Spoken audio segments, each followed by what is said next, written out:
15절과 23절로 연결됩니다. 이 말씀을 가만히 보면 15절과 23절은 얼개, 프레임 역할을 하고 있고 그 안에 뭔가가 담겨 있는 그런 모양입니다. 그런데 16절부터 17절에 나오는 여러 지명들을 보면 이해가 잘 안 될 수 있겠죠. 그래서 제가 조금 설명을 해드리겠습니다. 우리끼리 얘기할 때 저기 서폭에 사시는 분들이 있잖아. 뭐 이렇게 얘기하면 아우 서폭 알지. 그런데 충청도에 어떤 분을 만나서 서폭 아시죠? 버겐 카운티 알지? 그러면 뉴욕에 사는 분, 뉴저지에 사는 분들은 대충 어디쯤 있다는 걸 알고 대화를 나누는데 한국에 사는 어떤 분을 만나서 버겐 카운티 얘기하면 어디 있는지 잘 모를 수 있겠죠. 마치 오늘 지명들은 우리에게 그렇게 다가옵니다. 그래서 우리가 쉬운 알 수 있는 단어로 바꾸어 보면 가나안 땅을 정복할 때에 어느 땅을 여호수아가 이스라엘 백성들을 이끌고 정복했다. 뭐 그런 얘기가 나오고 있습니다. 첫 번째 언급되는 지역은 바로 산간지방인데 이 산간지방은 산이 있는 지역이란 뜻이 아니고 이스라엘 지도 가나안 땅을 보면 가운데가 불룩 솟아 올라왔습니다. 입체 지도를 보면 가운데가 이렇게 불룩 올라와 있는 모습을 보는데 중앙산악지대입니다. 에브라임과 유다가 연결되어 있는 이 중앙산악지대를 여기서는 그냥 산간지방이라고 했습니다. 그러니까 이스라엘 영토의 가운데 부분을 여호수아가 차지했다는 겁니다. 두 번째는 네게브 지방 고센 온 땅이라는 표현입니다. 네게브 사막은 남쪽에 있습니다. 그러니까 고센 온 땅과 네게브 온 지역은 남쪽 땅도 전부 차지했다는 겁니다. 사막과 광야로 되어 있긴 하지만 그 땅을 차지함으로 남쪽 그리고 가운데 땅까지 차지했을 뿐만 아니라 평지와 아라바 지역을 차지했다고 하는데 이 평지는 지중해 연안에 있는 서쪽의 평야지대를 말하고 있고 아라바는 다르게 말하면 요단 계곡, 요단 골짜기를 말합니다.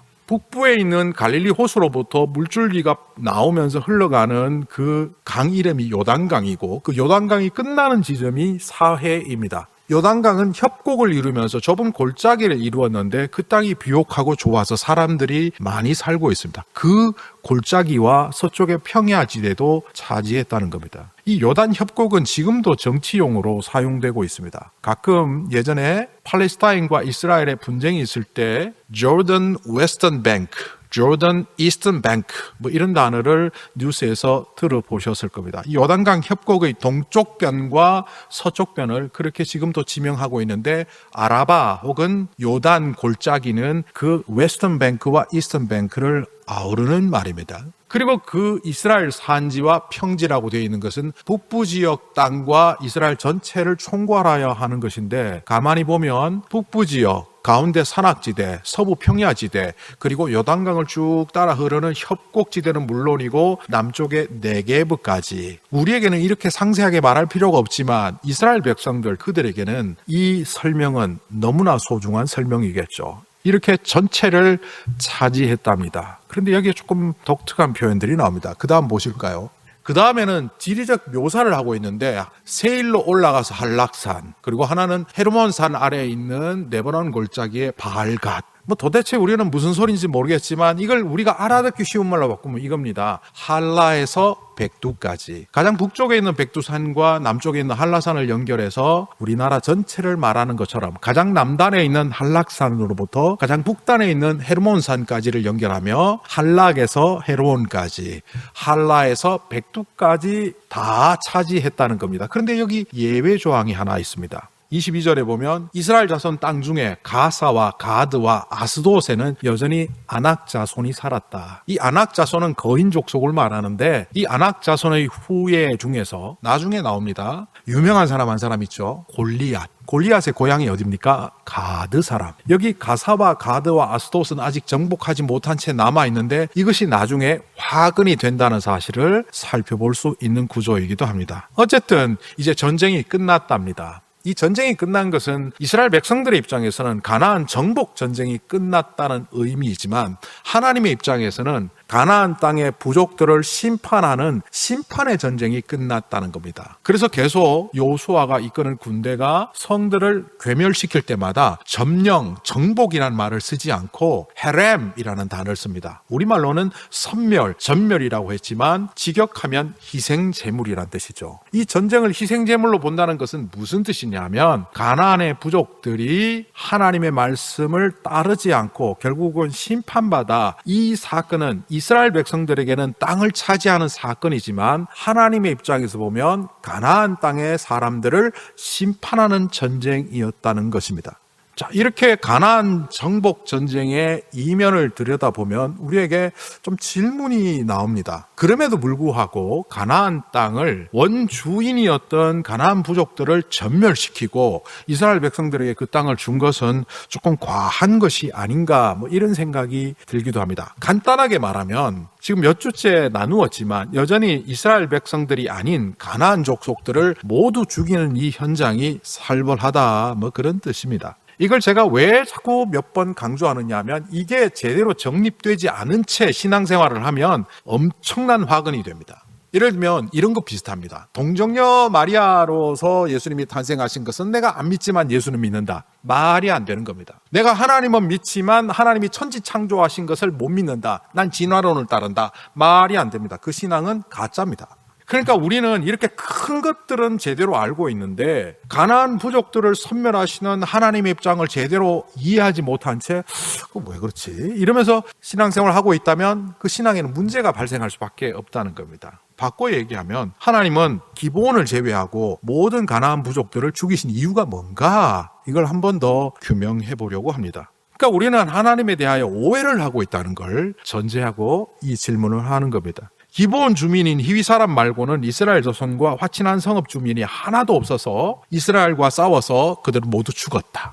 이렇게 성경은 묘사하고 있습니다. 어떤 신학자는 이것을 고대 전쟁사에서 찾아봐야 된다. 고대 전쟁사를 보면 섬멸작전, 이른바 초토화 전술을 구사했다. 후환이 두려워서 정복한 땅에서 다시 군대를 만들어서 그들이 공격해오지 못하도록 어린아이부터 어른에 이르는 모든 남자는 죽여버리고 여자들은 노예로 끌고 가고 이런 것들을 초토화라고 합니다. 주택단지에는 불을 질러서 동네가 다 불타게 만들었고 농사짓는 농토에는 돌을 전부 갖다 심어서 결국 농사를 못 짓게 만들고 짐승들은 다 죽이거나 끌고 가는 이 일을 초토화라고 합니다.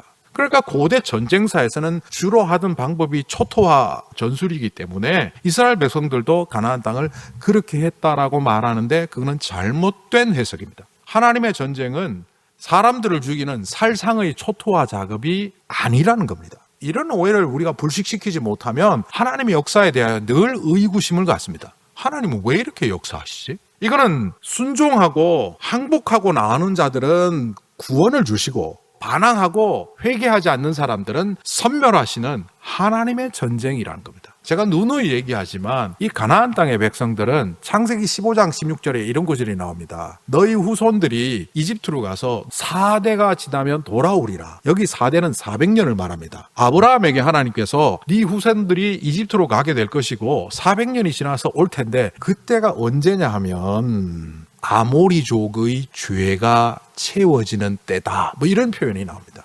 아직은 아모리 족속들이 죄를 범하고 있지만 내가 그때까지는 기다려주겠다. 400년을 기다려도 이들이 돌아오지 않으면 이 아모리는 가나안 땅에 사는 7 부족을 대표하는 호칭이기 때문에 결국 가나안의 모든 부족을 말합니다. 그들이 그때까지도 회개하지 않으면 네 후손들이 돌아오는 그날이 이들의 심판날이 될 것이라는 것을 창세기 15장에서 이미 말씀하고 계십니다. 자, 이런 것들을 보면서 우리는 뭘 느낍니까? 하나님은 사람을 심판하시기 위하여 역사의 주인이 되신 것이 아니라 수많은 사람들이 회복하고 돌아오기를 기다리시고 베드로후서 3장에 나오는 것처럼 1000년이 하루처럼 하루가 1000년처럼 기다리시겠다는 겁니다. 그런데 그 기다림의 끝에는 모든 것이 불타지는 새하늘과 새 땅이 이루어지는 그날이 올 것이라는 것을 말씀하시는 거죠. 아모리 족속을 비롯한 가나안 족속들에게는 무려 400년이란 시간이 주어졌습니다. 그럼에도 불구하고 그들은 돌이키지 않았고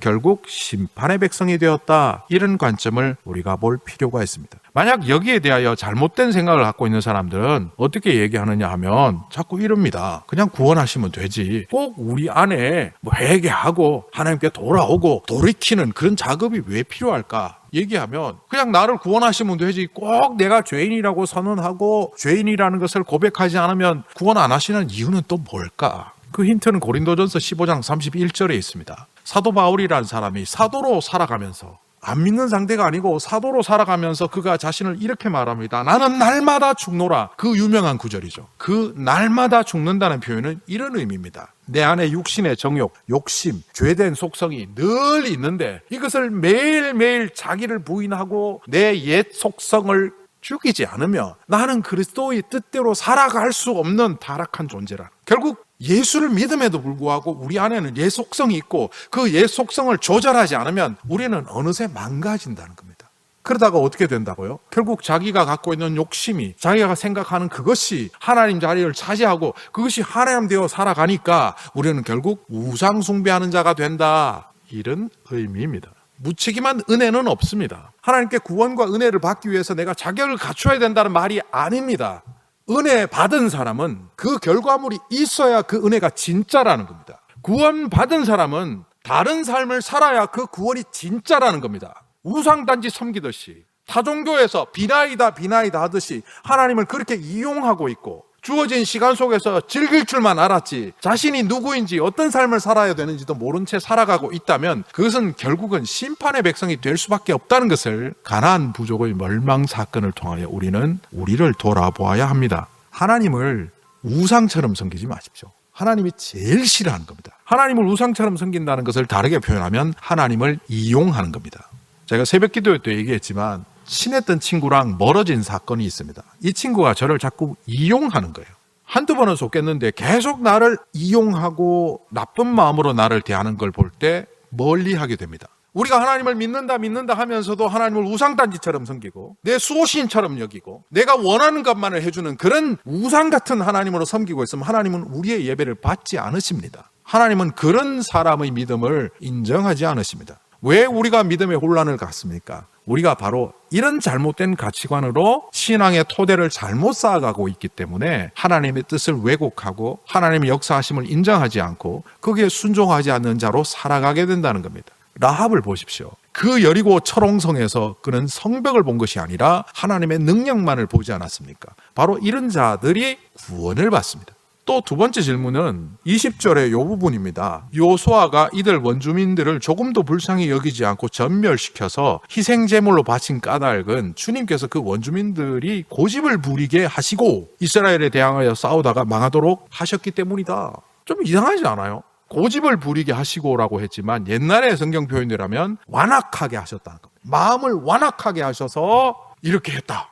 이걸 제일 많이 한 사람이 누굽니까? 무려 성경에 12번이나 한 사람에게 집중되는데 출애굽기에 나옵니다. 그가 누굴까요? 바로 왕입니다. 10가지 사건을 통하여 하나님의 살아계심을 그리고 이스라엘 백성들을 내모래라고 하는데도 불구하고 마음을 완악하게 먹었던 그 바로에게 집중적으로 표현되는 말이 바로 오늘 고집을 부리게 하시고 요 단어입니다.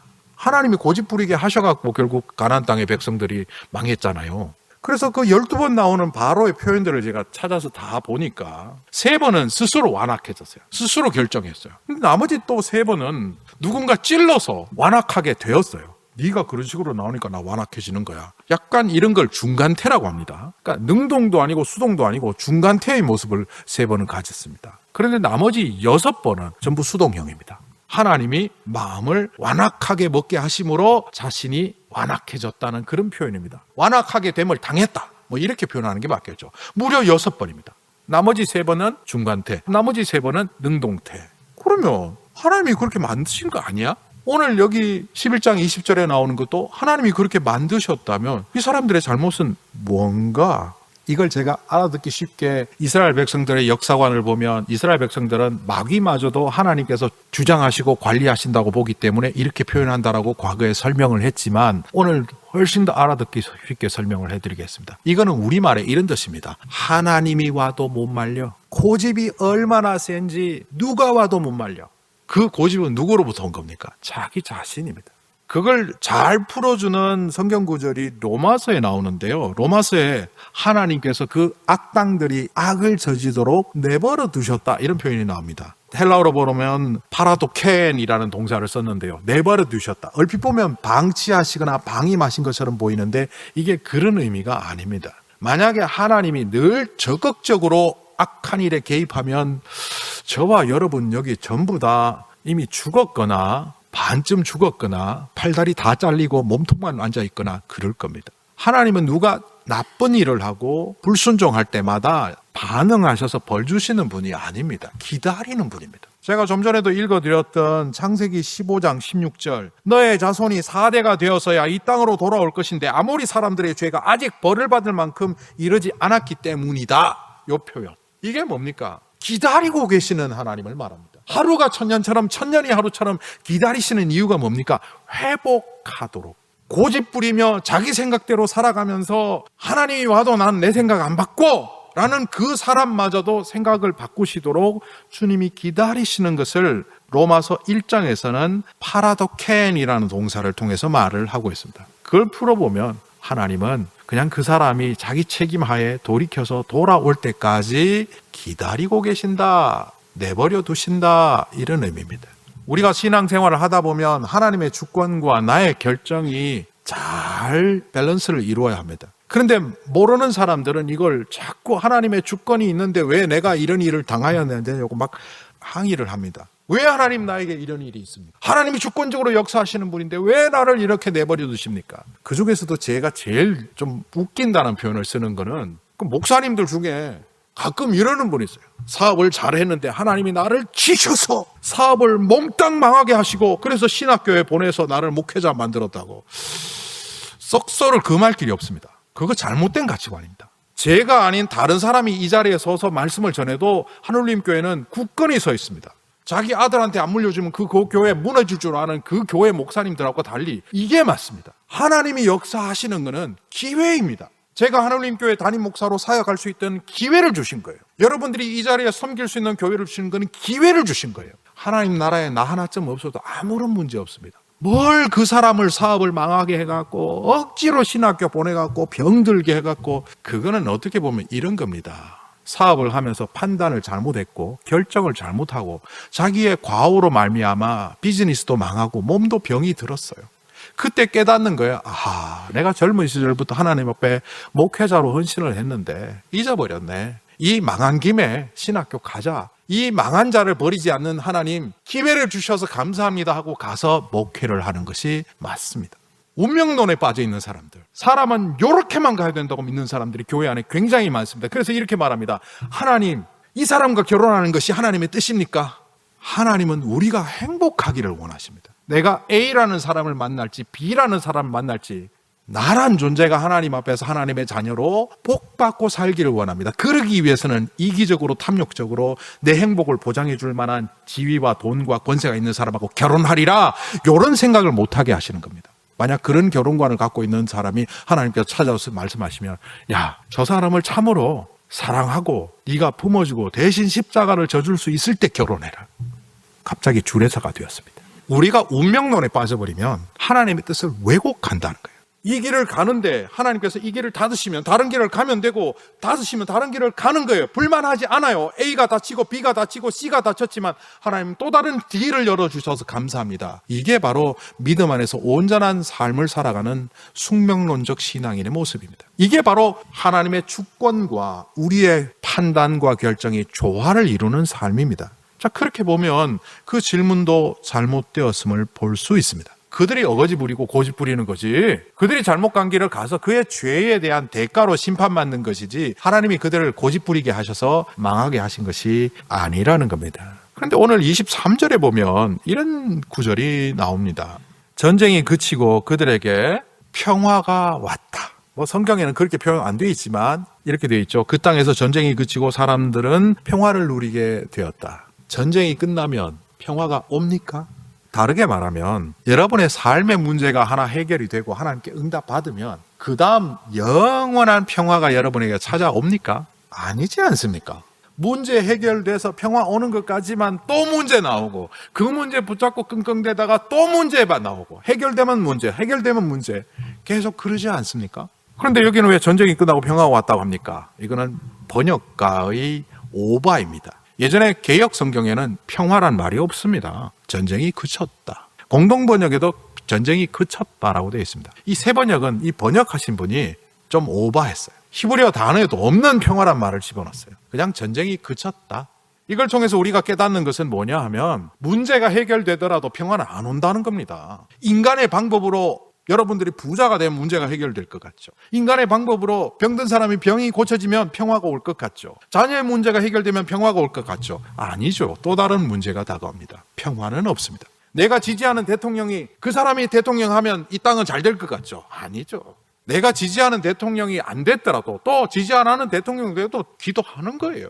왜? 하나님의 역사는 운명론이 아니잖아요. 이 땅에 평화가 없습니다. 그런데 묘한 것은 예수님께서 우리에게 이 땅의 평화를 위하여 기도하고 이 땅에 하나님의 나라가 임하도록 애쓰라는 거예요. 아니 분명히 어떻게 하더라도 구약 성경을 보면 인간의 방법으로는 평화가 오지 않는데 왜 예수님은 우리에게 평화를 요구하시나? 주님의 기도에 보면 직역을 하면 이렇게 됩니다. 우리 아버지, 하늘에 계신 아버지, 당신의 이름이 거룩하게 되시고 당신의 왕국이 이 땅에 임하게 하시고 당신의 뜻이 이 땅에 이루어지게 하여 주시옵소서. 하늘에서 이루어진 것처럼 이 땅에서도 직역을 하면 이렇게 됩니다. 하늘에서 그 완벽한 평화가 이 땅에서도 하나님의 나라를 통하여 당신의 나라를 통하여 이루어지게 하소서라고 우리를 그렇게 살라고 하시는데 이건 앞의 이야기랑 좀 위배되지 않느냐라는 생각이 드는데 동시에 그 질문에 제가 질문을 하나 더 보겠습니다. 그 질문은 바로 왜 하나님은 요수아와 같은 특정한 사람을 통해서만 역사하시나요? 왜 하나님은 어떤 사람에게는 은혜를 주고 왜 내게는 은혜를 안 주지? 어떤 사람에게는 역사하시는데 왜 또 어떤 사람은 내버려 두시지? 왜 사울 왕은 그 모양으로 내버려 두고 다윗은 택하셔서 또 하시지? 이게 바로 주님 나라의 평화와 연결되어 있습니다. 저는 실제 가보지 않고 책에서 봤기 때문에 이게 실제 맞는지는 모르겠지만 인용을 해보면 우루과이 빈민가의 교회 벽에다가 스페니쉬로 써졌겠죠. 주기도문이 하나 써져 있어요. 그 주기도문의 제목이 The Reflective Lord's Prayer. 반성하는 주기도문? 뭐 그렇게 번역할 수 있겠죠. 거기 이렇게 되어 있어요. 하늘에 계신 하지 말아라. 세상 일에만 빠져 있으면서. 이렇게 되어 있어요. 우리라고 하지 말아라. 너 혼자만 생각하고 살면서. 아버지 하지 말아라. 아들, 딸로 합당하게 살지도 않으면서. 아버지의 이름이 거룩히 빛나며 하지 말아라. 자기 이름을 빛내기 위하여 안간힘을 쓰면서. 아버지의 나라가 오시며 하지 말아라. 물질 만능의 나라를 원하면서. 아버지의 뜻이 하늘에서와 같이 땅에서도 이루어지소서 하지 말아라. 네 뜻대로 되기를 원하면서. 뒤에는 읽지 않겠습니다.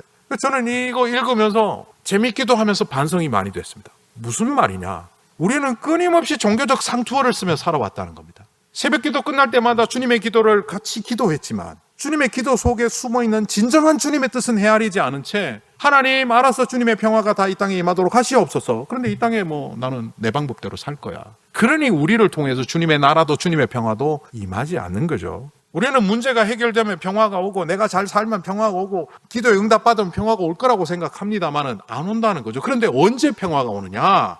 제가 한 사람을 소개합니다. 정말 제 마음에 품고 있는 신앙의 선배며 제 인생에 굉장히 중요한 한 인물입니다. 이름은 밝히지 않겠습니다. 30대 중반에 한국에서 부목사 사역을 하고 있을 때 이분을 만났습니다.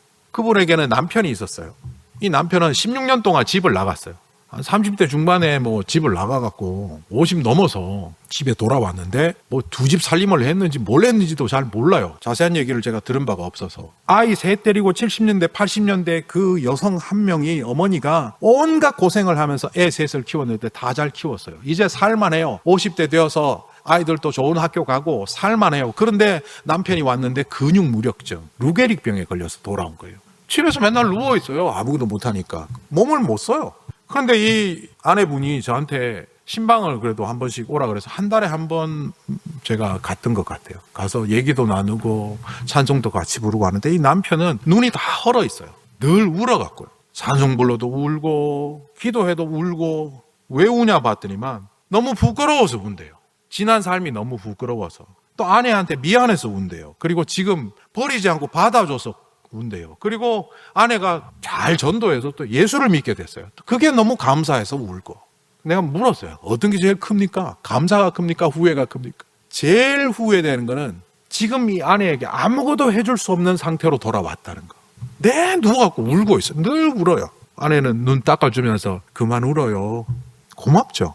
몸도 닦아줘. 밥도 먹여줘. 그 젊은 시절 지 마음대로 살겠다고 집 나간 남편을 나이 들어 병들어 돌아온 걸 이렇게 섬기는 게, 저는 나중에 교회에서 그 아내 되는 분한테 물었어요. 왜 받아줬습니까? 원망이 일어나지 않습니까? 이분이 그러더라고요. 지금도 잊지 않습니다. 저는 빚진 자잖아요. 저는 하나님께 빚진 자, 제 남편은 제게 빚진 자. 그게 그렇게 의미 있는 말인지 그때는 몰랐어요. 결국 이 아내 되는 분은 남편을 받아주면서 그 어렵고 힘들 때마다 역사하시며, 자기가 하나님 원망할 때마다, 그 아내가 하나님 원망할 때마다 하나님이 응답하셔서 복된 삶을 살게 하시고 그 세 자녀가 잘 자라게 하신 것에 대한 그 빚진 마음을 갖고 남편을 채무 관계를 해소시켜 준다는 거죠. 저는 하나님 앞에서 빚진 자잖아요. 제 남편은 제게 빚진 자잖아요. 그러니 제가 주님께서 내 빚을 갚아주신 것처럼 저도 그 빚을 갚아야죠라는 말이 무슨 의미인지 잘 모르다가 나이 40이 되어서 어느 날 제가 무릎을 쳤습니다. 이분이 헬라어를 아는 게 아닐 텐데 제가 주기도문을 헬라어로 보았습니다. 우리가 우리에게 죄 지은 자를 사하여 준 것 같이 우리의 죄를 사하여 주시옵소서. 이것을 제가 헬라어로 직역하면, 주님, 우리에게 채무 관계로 빚진 자들을 탕감해 준 것처럼 우리의 빚을 탕감해 주시옵소서. 여기 사용된 그 헬라어는 오펠레이마, 빚입니다. 이거는 죄라는 의미가 전혀 없습니다. 오펠레이테스, 빚진 자, 채무자라는 뜻입니다. 이거는 죄, 악 전혀 상관없는 거예요. 그리고 자료를 찾으면서 깨달았습니다. 1세기 신약교회, 초기 신약교회 성도들은 교회 안에서 서로 돈 관계를 하지 않았을 뿐만 아니라 정말 어려운 사람에게는 그냥 주었다. 빚진 자가 오면 그것을 탕감해 주었다. 그래서 고리대금업이 발달해서 돈 빌린 것 때문에 노예가 되고 돈 빌린 것 때문에 집안이 망하는 그 시대에 예수님께서는 너희는 서로 그 빚을 탕감해 주라. 만약 우리가 교회 안에서 이런 관계를 해야만 성도입니다 하면 우리 교회 성도들 교회 안 올까 두렵습니다. 그래서 교회는 3세기, 4세기를 거치면서 이걸 뭐라고 바꿨습니까? 우리가 우리의 죄 지은 자를 사하여 준 것처럼 우리의 죄를 사하여 주십시오라고 고상하면서도 추상적이면서도 종교적인 상투어로 바꾸어 버렸습니다. 하나님은 어떤 사람을 통해서 역사하십니까? 왜 하나님은 특정한 사람을 통해서 역사하시고 우리의 인간의 방법으로는 평화를 가져올 수 없음에도 불구하고 하나님은 이 땅의 평화를 위하여 기도하며 살아가라고 하십니까? 바로 우리가 피스메이커가 되어서 우리의 것을 내려놓음으로 집 나간 남편이 돌아온 것을 내팽개치지 않고 받아줘서 예수 믿게 하고 그를 가족답게 만드는 사람이 될 때 바로 그 자매를 통하여 그 자녀를 통하여 이 땅에 하나님의 나라는 세워집니다. 나이 40에 혼자 헬라어로 주기도문을 읽다가 30대에 만났던 그 여성들을 떠올리며 이 사람은 헬라어도 모르는데 이 뜻을 어떻게 알았을까? 성령님은 헬라어냐 국어냐 영어냐 따지지 않습니다. 주님의 말씀을 들으려고 하는 자, 오늘 15절에 주님께서 모세에게 명하신 것 가운데 실행하지 않고 남겨둔 것이 하나도 없었다. 23절에 여호수아는 주님께서 모세에게 말씀하신 대로 그대로 행하였더라. 바로 이런 사람을 찾아서 하나님의 나라를, 주님의 평화를 이 땅에 세우신다는 것을 발견한다면 우리는 종교적 상투어를 쓰는 사람이 아니라 우리의 삶이 진리가 되는 주님의 말씀 안에 거하는 삶이 되며 우리를 통하여 이 땅에 평화를 만들어가며 주변의 모든 사람들에게 그 평화를 전할 수 있는 사람이 된다는 것을 오늘 이 말씀은 우리에게 가르쳐 주십니다.